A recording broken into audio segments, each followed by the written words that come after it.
Hi students. Welcome to VCN Academy. இன்னைக்கு நம்ம இந்த வீடியோவில் என்ன பார்க்க போகிறோம் அப்படின்னா இங்கிலீஷ் வெக்காபுலரி. ஓகேவா? இங்கிலீஷ் வெக்காபுலரி வந்து பார்த்தீங்கன்னா இன்றைக்கி டே 2ல் பார்க்க போகிறோம். இதில் என்ன நம்ம பார்த்துக்கிட்டு இருக்கோம் அப்படின்னா ஒன் வேர்ட் சப்ஸ்டியூஷன் பார்க்குறோம். நெக்ஸ்ட் வந்து பார்த்தீங்கன்னா idioms and phrasal verbs. Next வெக்காபுலரியில் மீனிங். ஓகேவா? மீனிங்கோட நம்ம அடிஷனல் என்ன பண்ணணும்னா ஆண்டனிமிஸ் சினானிமிஸ் இதை போத் இதில் நம்ம பார்த்துக்கிட்டு இருக்கோம். இது ரொம்ப யூஸ்ஃபுல்லாக யாருக்கெல்லாம் இருக்குன்னு பார்த்தீங்கன்னா எஸ்எஸ்சி கேண்டிடேட்டுக்கு அண்ட் பேங்க் எக்ஸாமினேஷனுக்கு யூஸ்ஃபுல்லாக இருக்கும். இதை ரெகுலராக ஃபாலோ பண்ணிங்க அப்படின்னா உங்களுக்கு ஏன்னா இது வந்து மொத்தமாக உங்களால் படிக்க முடியாது. அந்த அஸ்பெக்டில் டெய்லி ஒரு 5 பார்ட்ஸாக உங்களுக்கு என்ன பண்ணுறோம் அப்படின்னா அதை எக்ஸ்பிளனேஷனோட வித் இமேஜினேஷனோட உங்களுக்கு என்ன பண்ணுறோம் ஃபோட்டோவோட உங்களுக்கு வந்து கிளாஸ் எடுக்கிறோம். ஓகேவா? இதை நீங்கள் செய்ய வேண்டியது என்ன விஷயம் அப்படின்னா இதை வந்து ரெகுலராக நீங்கள் ஃபாலோ பண்ணணும். ப்ளஸ்ஸு இதை வந்து ஒரு நோட்ஸ் மேக்கிங் மாதிரி எழுதி வச்சிங்க அப்படின்னா இன்னும் கொஞ்சம் பெட்டராக இருக்கும். ஓகேவா? இதோட பிடிஎஃப்மே கிளாஸ் முடிஞ்சோடனே உங்களுக்கு டிஸ்கிரிப்டில் போட்டுருவோம். அதையுமே நீங்கள் டெவலப் பண்ணி யூஸ் பண்ணிங்கன்னா ரொம்ப பெட்டராக இருக்கும். ஓகே, ஃபஸ்ட்டு இது பார்த்தீங்க அப்படின்னா எஸ்போஸ் இதோட மீனிங் தான் நம்ம பார்க்க போகிறோம். ஓகே, டெய்லி வெக்காபுலரியில் ஒரு வேர்டோட மீனிங். ஓகே, அதோட மீனிங் என்ன, அடுத்து ஒரு எக்ஸாம்பிள்ஸ். நெக்ஸ்ட் சினானிமிஸ் ஆண்டனிமிஸ் ஒரு சின்ன ஒரு டயக்ராம் மாதிரி உங்களுக்கு அண்டர்ஸ்டாண்ட் பண்ணுறதுக்காண்டி. இந்த பர்ஸ்பெக்டில் தான் இந்த கிளாஸஸ் போயிட்டு இருக்கு. ஓகேவா? இது வந்து ஃப்ரீயாக தான் உங்களுக்கு கொடுக்குறோம். அதனால் இதை வச்சு நீங்கள் இங்கிலீஷில் மார்க்கை ஸ்கோர் பண்ணுறதுக்கு ஒரு நல்ல வாய்ப்பாக யூஸ் பண்ணிங்க. ஃபஸ்ட்டு பார்த்தீங்கன்னா எஸ்போஸ் அப்படின்னா என்ன மீனிங்னா to support or adopt a causes. Example பாருங்கள், த லீடர் எஸ்போஸ்டு ரீஃபார்மிஸ்ட் ஐடியாஸ். அதாவது இதோட மீனிங்னா எஸ்போஸ் அப்படின்னா அடாப்ட் பண்ணுறது. அதாவது இதை பொறுத்தவரையா நீங்கள் அடாப்ட்னு வார்த்தையை படிச்சிருப்பீங்க, இல்லைன்னா சப்போர்ட் இந்த வார்த்தை தெரியும். பட் இதுக்கு இன்னொரு மீனிங் இருக்குது வந்து எஸ்போஸ். இப்போ ஸ்பௌஸ் அந்த வார்த்தை அடிக்கடி கேள்விப்பட்டிருப்பீங்க. ஓகே, கபிள்ஸ் அந்த ஸ்பௌஸ்ன்னு சொல்லுவாங்க. இது வந்து எக்ஸ்போஸ். ஜஸ்ட் என்ற வார்த்தை மட்டும் ஆட் ஆகும். அப்படி ஆட் ஆகும்போது உங்களுக்கு இன்னொரு டேமாக மீனிங் கொடுக்கும். ஓகே, இதில் என்ன சொல்கிறாங்க அப்படின்னா to a leader espoused the reformist idea. அதாவது இதோட மீனிங் அப்படின்னா ஒரு லீடர்ஸில் என்ன பண்ணுறாங்க அப்படின்னா இந்த ரீஃபார்ம் பண்ணுறது. இப்போ வந்து பார்த்தீங்கன்னா விவேகானந்தர் எடுத்துக்கோங்க, ராஜாராம் மோகன் ராய், இந்த மாதிரி தயானந்த சரஸ்வதி, இவங்களாம் வந்து ரீஃபார்மிஸ்ட்னு சொல்லுவாங்க. இவங்க எடுத்துகிற ஐடியாவை இவங்க வந்து அசெப்ட் பண்ணுறாங்க. அதுக்கு என்ன யூஸ் பண்ணுறாங்க அப்படின்னா ஒரு வெர்ப்ஸு எக்ஸ்போஸ்டு. இதோட ஆண்டனிமிஸ் சினானிமிஸ் பார்த்தீங்க அப்படின்னா சினானிமிஸ் எடுத்தீங்க அப்படின்னா அட்வொகேட்டு, சப்போர்ட்டு, சாம்பியன், இதெல்லாம் வந்து அதோட சினானிமிஸ். நெக்ஸ்ட் ஆண்டனிமிஸ் எடுத்தீங்க அப்படின்னா ஆப்போஸ், ரிஜெக்ட் அண்டு ரிப்புடியேட். இப்போ இந்த மாதிரி வார்த்தைகளை மேஜராக வந்து பார்த்தீங்கன்னா நீங்கள் முக்கியமாக இந்த வார்த்தையை நீங்கள் கேள்விப்பட்டிருக்க மாட்டீங்க. பட் இதோட இம்பார்ட்டன்ட் ரொம்ப அதிகம். ஓகேவா? இந்த மாதிரி கொஸ்டின்ஸ் தான் உங்களுக்கு ஆர்ஆர்பி பேங்க்கில் பர்டிகுலர் எஸ்எஸ்சிலாம் ரொம்ப அதிகமாக கேட்குறாங்க. அப்போ இந்த மாதிரி வேறு நீங்கள் கமகரைஸ் பண்ணும்போது உங்களுக்கு ஈஸியாக எக்ஸாமில் கேட்கும்போது உங்களுக்கு ஓரளவு ரீகால் பண்ணுறதுக்கு ஈஸியாக இருக்கும். ஒரு பெஸ்ட் அட்வைஸ் என்ன அப்படின்னா இது ஒரு நோட்ஸ் மாதிரி எடுத்துட்டீங்க அப்படின்னா கொஞ்சம் பெட்டராக இருக்கும். ஓகே, நெக்ஸ்ட்டு பார்ப்போம்.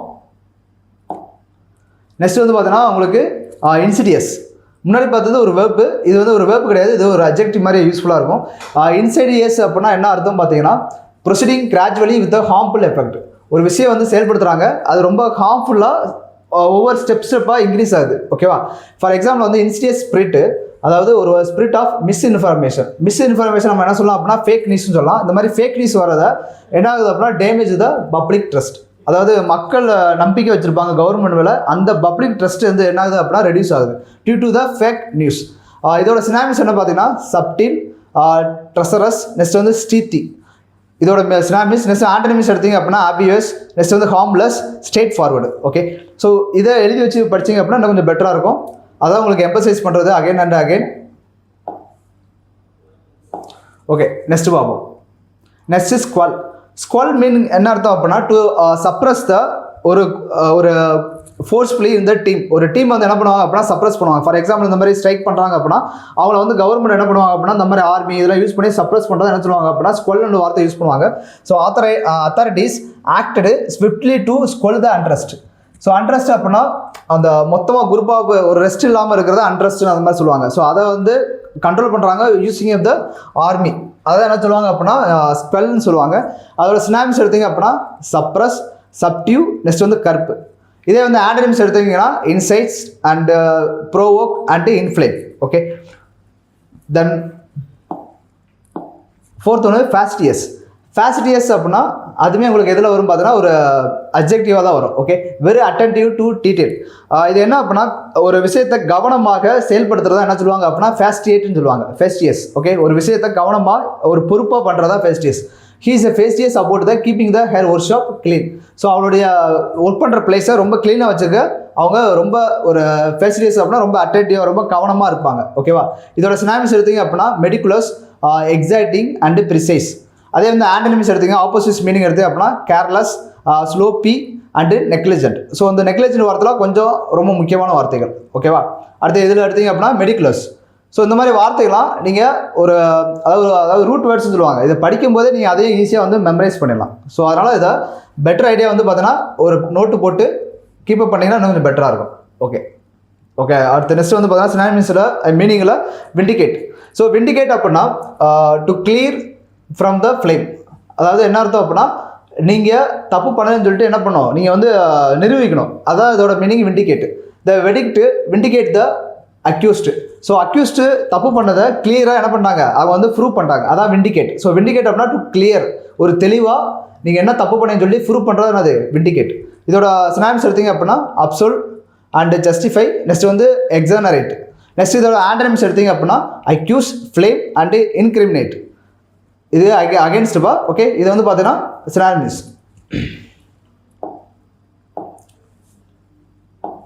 ஓகே, நெக்ஸ்ட் வந்து நம்ம பார்க்கக்கூடிய one word substitution. So one word substitution ரொம்ப முக்கியமான பாட்டு. நீங்கள் ஓரளவு படித்து வச்சிட்டிங்க அப்படின்னா ஈஸியாக பார்த்தோன்னே ஒரு ஃப்ராக்ஷன் ஆஃப் செகண்டில் நீங்கள் ஆன்சர் பண்ணக்கூடிய ஒரு டாபிக் தான் வந்து ஒன் வேர்ட் சப்ஸ்டியூஷன். ஃபஸ்ட்டு வேர்டை பார்ப்போம், எக்ஸோபியா. ஓகே, ஃபஸ்ட்டு வேர்டு என்ன அப்படின்னா எக்ஸோபியா. எக்ஸோபியா அப்படின்னா ஒரு ஃபியர்ஸ், அதாவது அடுத்தவங்களை பார்த்து ஒரு பயம் உருவாகிறது. சில புது இடத்துக்கு போனீங்க அப்படின்னா அங்கே அந்த என்வரன்மெண்ட்டு உங்களுக்கு சில பேருக்கு அடாப்ட் ஆகாது. ஓகேவா? சில பேர் வந்து புது இடத்த பார்த்து பயப்படுவாங்க. இந்த மாதிரி மற்றவங்க என்ன நினைப்பாங்கன்னு சொல்லி பயப்படுறதா என்ன சொல்லுவாங்க அப்படின்னா செனோபியா, அந்த மாதிரி ஒரு வார்த்தை சொல்லுவாங்க. மோஸ்ட்லி போபியா வந்தாவே உங்களுக்கு டீல் வித் த ஃபியர். எக்கச்சக்கமான வார்த்தை ஃபோபியான்னு வரும். அப்படின்னா என்ன அர்த்தம்னா உன்னை பார்த்து பயப்படுறதா அந்த ஃபோபியான்னு சொல்லுவாங்க. எக்ஸ்னோஃபோபியா அப்படின்னா அடுத்தவங்க என்ன நினைப்பான்னு சொல்லிட்டு அடுத்தவங்க பண்ணுற கிண்டலை பார்த்து பயப்படுறதா என்னது எக்ஸோஃபியான்னு சொல்லுவாங்க. ஓகே, எக்ஸோஃபியா ஸ்ப்ரெட் த ஆஃப்டர் கிரைசிஸ்க்கு அடுத்து எல்லாருக்கும் ஒரு பயம் வந்து கிரியேட் ஆகுது கவர்மெண்ட் மேலே, அந்த மாதிரி சொல்லும்போது எக்ஸோஃபியான்னு சொல்லுவாங்க. நெக்ஸ்ட் வந்து பார்த்தீங்கன்னா பைரோமனியா. ஓகே, பைரோமனியா அப்படின்னா irresistible urge to the set the fire. அதாவது ஒரு மனசுக்குள்ள ஒரு இடத்துல வந்து ஃபயரை கிரியேட் பண்ணணும்னு சொல்லிட்டு ஒரு மனநிலையை உருவாக்குறது, ஒரு வெறுப்புத்தன்மையை உருவாக்குறதா என்ன சொல்லுவாங்க அப்படின்னா மைரோமானியா, அந்த மாதிரி சொல்லுவாங்க. ஓகேவா? ஸோ மீனிங் எடுத்தீங்க அப்படின்னா த அர்சனோஸ்ட் ஹேடு பைரோமனியா. ஓகே, அர்சனோஸ்ட் அப்படின்னா தீ வைக்கிறவங்க தான் என்ன சொல்லுவாங்க அர்சனோஸ்ட்னு சொல்லுவாங்க. ஓகேவா? ஸோ அவங்க என்ன பண்ணுவாங்க அப்படின்னா சின்ன தீயை வச்சாவே என்ன ஆயிரும், பெரிய அளவு எரியக்கூடும். ஸோ அந்த ஒரு மைண்ட் செட்டோடு இருக்கவங்க தான் என்ன சொல்லுவாங்க அப்படின்னா பைரோமனியா, அந்த மாதிரி சொல்லுவாங்க. தென் ஓகே, கிளோடோமனியா அப்படின்னா இதெல்லாம் ஒன் வேர்ட் சப்ஸ்டியூஷன்ப்பா. இதெல்லாம் வந்து எழுதி வச்சுங்க தனித்தனியாக போட்டு. முன்னாடி பார்த்தது சினானிம்ஸ் ஆண்டனிம்ஸ் பார்த்தோம். இப்போ வந்து பார்க்க ஒன் வேர்ட் சப்ஸ்டியூஷன். ஸோ அதில் வந்து பார்த்தோன்னா கிளோட்டோமேனியா அப்படின்னா அர்ச்சித ஸ்டீல் அப்படின்னா திருடுறது. ஓகேவா? நம்ம தெஃப்னு நம்ம சொல்லுவோம். ஓகே, திருடுறது. அதுக்கு வேர்ப் எடுத்தீங்க அப்படின்னா ஸ்டீல்னு சொல்லுவாங்க. ஓகேவா? இந்த ஸ்டீல் வரப்பா, இந்த ஸ்டீல்னால் இரும்பு. இதே ஏஎல் அப்படின்னா திருடுறது. ஓகே, வித்தவுட் நீட், ஒரு நீட் இல்லாமல் ஒரு திருடுறதா என்ன சொல்லுவாங்க அப்படின்னா ஸ்க்ளோடோமேனியா, அந்த மாதிரி சொல்லுவாங்க. ஓகேவா? Example, kleptomania made her shoplift unnecessary. So இவங்க தேவையில்லாமல் என்ன பண்ணுறாங்க, அவங்களுக்கு தேவையே இருக்காது, அப்படியே என்ன பண்ணுவாங்க ஒரு பொருளை வந்து திருடுவாங்க. அதான் என்ன சொல்லுவாங்க அப்படின்னா urge to steal without need. Okay, அடுத்தது பார்ப்போம். அடுத்து நம்ம ஒன் வேர்ட் சப்ஸ்டியூஷன் பார்க்க வேண்டியது மெகலோமனியா. ஓகே, ஸோ மெகலோனமியா அப்படி எடுத்தீங்க அப்படின்னா மெகனா என்ன அர்த்தம், பெரியன்னு அர்த்தம். ஓகே, மெகலோனமியா அப்படின்னா the delusion of the great power. Okay, so அதாவது தன்னை வந்து பெரிய பவர்ஃபுல்லாக ஃபீல் பண்ணுறதா என்ன சொல்லுவாங்க அப்படின்னா மெகலோனபியா, அந்த மாதிரி சொல்லுவாங்க. ஃபார் எக்ஸாம்பிள் எடுத்தீங்க அப்படின்னா த டிக்டேட்டர் சோட் த சைன் ஆஃப் மெகலோனபியா. அப்போ ஒரு டிக்டேட்டர் என்ன பண்ணுறாரு அப்படின்னா அவருடைய பவரை, ஃபார் எக்ஸாம்பிள் இப்போ ரீசெண்டாக வந்து பார்த்தீங்கன்னா அமெரிக்கா என்ன பண்ணாங்க, வெனிசுலாவோட அதிபரே வந்து கைது செய்து அவங்க நாட்டுக்கு கொண்டு போயிருப்பாங்க. ஸோ இந்த இன்சிடென்ட் வந்து பார்த்தீங்கன்னா த மெகலோனபியா, அந்த மீனிங்கோட நீங்கள் லிங்க் பண்ணி நான் வச்சுக்கலாம். ஓகேவா? ஸோ இந்த மாதிரி பிக்சர் போட பர்பஸ் என்ன அப்படின்னா நீங்கள் இதோட லிங்க் பண்ணி படிச்சிங்க அப்படின்னா உங்களுக்கு படிக்க இன்னும் யூஸ்ஃபுல்லாக இருக்கும். ஓகேவா? நெக்ஸ்ட் நம்ம பார்க்குறது பிரேசல் வெர்ப்ஸ். ஓகே, நெக்ஸ்ட் நம்ம பார்க்குறது பிரேசல் வெர்ப்ஸ். ஸோ பிரேசலோட வெர்போட அப்ஜெக்ட் என்ன அப்படின்னா உங்களுக்கு இதை சிம்பிளாக சொல்லணும் அப்படின்னா உங்களுக்கு பிரேசல் வெர்ப்ஸ் வரும்போது ஸோ ஃபஸ்ட்டு வந்து உங்களுக்கு ஒரு ப்ரிப்போசிஷன் இல்லைனா வேர்ப்ஸ் இருக்கும். ஓகேவா? அந்த வேர்ப்ஸோட ஒரு ப்ரிப்போசிஷன். ஓகே, ப்ரிப்போசிஷன் ரெண்டுமே சேர்ந்து இருக்குது என்ன சொல்லுவாங்க அப்படின்னா உங்களுக்கு பிரேசல் வேர்ப்ஸ்ன்னு சொல்லுவாங்க. இது சம் சர்டன் டிஃப்ரெண்டான மீனிங் கொடுக்கும். ஃபார் எக்ஸாம்பிள் வந்து பார்த்தீங்கன்னா கிவ்னு ஒரு தனி மீனிங், இன்னும் ஒரு தனி மீனிங், இது ரெண்டும் சேர்ந்து ஒரு டிஃப்ரெண்ட் மீனிங் கொடுக்கும். அதான் வந்து பிரேசல் வெர்ப்ஸ். இதுக்கு கிவ் இன் அப்படின்னா சரண்டர் அல்லது yield. For example she finally give in to the pressure. So அந்த ப்ரெஷரில் இவங்க என்ன பண்ணிடுவாங்க அப்படின்னா ஃபைனலாக அவங்க ஒத்துக்குருவாங்க. ஸோ அந்த மாதிரி மீனிங் வரும். ஓகே, சரண்டர் அல்லது ஈல்டு அந்த மாதிரி வரும். Then pull down. Okay, so pull down அப்படின்னா டெமாலிஷ். அதாவது டெமாலிஷ்னா உங்களுக்கு தெரியும், அந்த இடத்த வந்து காலி பண்ணுறது. டெமாலிஷ் அப்படின்னா உடச்சி எடுக்கிறது, அதான் வந்து டெமாலிஷ் சொல்லுவாங்க. They pull down the old building. So இந்த மாதிரி பில்டிங்கில் என்ன பண்ணுவாங்க அப்படின்னா பெரிய புல்டோசர் வச்சு ரிமூவ் பண்ணுவாங்க. ஸோ அதான் சொல்லுவாங்க புல் டவுன், அந்த வார்த்தை சொல்லுவாங்க. இது வந்து நாட் ஓன்லி ப்ராசஸ். ஏதாச்சும் ஒரு கவர்மெண்ட் வந்து சண்டை போட்டாங்க அப்படின்னா அந்த மக்கள் வந்து என்ன பண்ணுவாங்க, மக்களுமே புல் டவுன் த கவர்மெண்ட் அது மாதிரி சொல்லும்போது என்ன சொல்லுவாங்க, டெமாலிஷ் அந்த ஒரு மீனிங் வரும். நெக்ஸ்ட் வந்து bring over. So bring over அப்படின்னா கன்வியன்ஸ் பண்ணுறது, இல்லைனா ஒரு ஆளை வந்து கன்வின்ஸ் பண்ணி கூட்டு வரதான் என்ன சொல்லுவாங்க, பிரிங் ஓவர்னு சொல்லுவாங்க. ஸோ பிரிங் வந்து ஒரு வேர்ப்ஸ், தனியாக மீனிங் எடுத்தீங்க அப்படின்னா ஓவர் வந்து ஒரு ப்ரிப்போசிஷன். ஸோ ரெண்டு சேர்த்து என்ன சொல்லுவாங்க, பிரேசல் வேர்ப்ஸ்னு சொல்லுவாங்க. ஸோ இதோட மீனிங் என்ன அப்படின்னா கன்வின்ஸ் பண்ணுறது. Okay, she brought her friends over the for dinner. அந்த இடத்துல brought bring over. ஸோ இது ரெண்டு மீனிங் அப்படின்னா அவங்க ஃப்ரெண்டை கன்வின்ஸ் பண்ணிட்டு எங்கே கூட்டு வராங்க, டின்னருக்கு கூட்டு வராங்க. அதான் இதோட indirect meaning. So bring over அடிக்கடி யூஸ் பண்ணுவாங்க. தென் பிரேசல் வெர்பில் look out. So look out அப்படின்னா கேர்ஃபுல்லாக இருக்கிறது. ஓகே, ஸோ ஃபார் எக்ஸாம்பிள் வந்து பார்த்தீங்கன்னா look out for the pickpockets. So pickpockets எடுக்கிறதா கேர்ஃபுல்லாக இருக்குன்னு சொல்லிட்டு அங்கங்கே போட்டிருப்பாங்க, அதான் வந்து லாக் அவுட்னு சொல்லுவாங்க. So be careful or watchful. Okay, so then வந்து பார்த்தீங்கன்னா இடியம்ஸ் பிரேசஸ். ஸோ இதுக்கு முன்னாடி பார்த்து பிரேசல் வெர்ப்ஸ் பார்த்தீங்க. இப்போ நம்ம பார்க்குறது இடியம்ஸ் அண்ட் பிரேசஸ். இந்த பிரேசஸில் என்ன அப்படின்னா பிரேசல் வேர்ட்ஸ்னு சொல்லுவாங்க. அதாவது இதில் ஒரு கண்டினியூஸாக ஒரு மீனிங் வேர்டு கொடுத்துருப்பாங்க. பட் இதோட டேரக்ட் மீனிங் எடுக்காமல் நம்ம வேறு மீனிங் எடுப்பாங்க. தமிழில் வந்து விடுகதைன்னு சொல்லுவாங்கள்ல, அதாவது பழமொழிகள் அந்த மாதிரி சொல்லுவாங்க.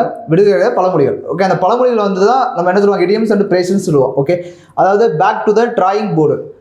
இப்போ நம்ம பார்க்குறது எல்லாமே இந்த பேக் யூஸ் பண்ணி நம்ம பார்க்க போகிறோம். பேக் இடியம்ஸ் சொல்லுவாங்க. ஓகே, ஸோ அதை பேஸ் பண்ணி ஒரு 4 இடியம்ஸ் பார்க்க போகிறோம். ஒன்று back to the drawing board. இதோட மீனிங் என்ன அப்படின்னா starting over the after a failure or problems. So ஒரு விஷயத்தை மறுபடியும் வந்து ஸ்டார்ட் பண்ணுறதா என்னது, அதான் back to the drawing board. அதாவது என்ன அர்த்தம் அப்படின்னா ஆரம்பித்த நிலைமைக்கு மறுபடியும் வந்து ஸ்டார்ட் பண்ணுறது, புதுசாக ஸ்டார்ட் பண்ணுறது. அதான் சொல்லுவாங்கன்னா back to the drawing board. அதாவது ஒரு மீனிங் தான் கீழே கொடுத்துருக்கோம். So starting over the after a failure or problems. Okay, then back someone up. Back சொன்னோம் அப்படின்னா to support or assist someone. உங்களுக்கு டேரெக்டாக எக்ஸாம்பிள் வந்து இது கொடுத்து இதோட மீனிங் தான் கேட்பாங்க. ஸோ அதனால் நீங்கள் டேரெக்டாக மீனிங் மட்டும் படிச்சுங்க. பேக் சம்மோன் அப் அப்படின்னா என்ன அர்த்தம் அப்படின்னா ஒரு ஆள் வந்து என்ன பண்ணணும், ஒரு அசிஸ்டன்ட் எல்லாம் சப்போர்ட் பண்ணுறது தான் இதோட மீனிங். ஓகேவா? ஸோ இந்த டயக்ராம் பார்க்கும்போது உங்களுக்கு ஓரளவு ஒரு அண்டர்ஸ்டாண்ட் வரும். ஸோ இந்த பிடிஎஃப் வந்து கொஞ்சம் யூஸ் பண்ணிங்க, கொஞ்சம் பெட்டராக இருக்கும். ஓகே, ஸோ இதான் வந்து இன்றைக்கி லாஸ்ட்டு. ஓகே, நெக்ஸ்ட் வந்து பார்த்தீங்கன்னா இன்னொரு வேர்டு, தேர்ட் வேர்டு பார்த்தீங்கன்னா பிகைண்ட் சம்மோன் பேக். ஒரு ஆளுக்கு பின்னாடி நிற்கிறது. அதை என்ன சொல்லுவாங்க அப்படின்னா அதோட meaning to do something secretly or without someone knowing.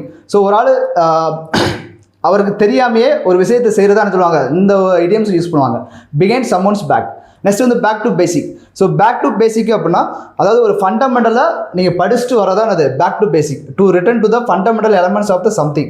ஒரு விஷயத்தை நீங்கள் டேரெக்டாக அப்ரோச் பண்ணுறதுக்கு பேசிக்லேருந்து நீங்கள் படிச்சுட்டு வந்து சொல்கிறதான்னு சொல்லுவாங்க பேக் டு பேசிக், அந்த வார்த்தையை யூஸ் பண்ணுவாங்க. ஸோ இதெல்லாமே இடியம்ஸ் தான்.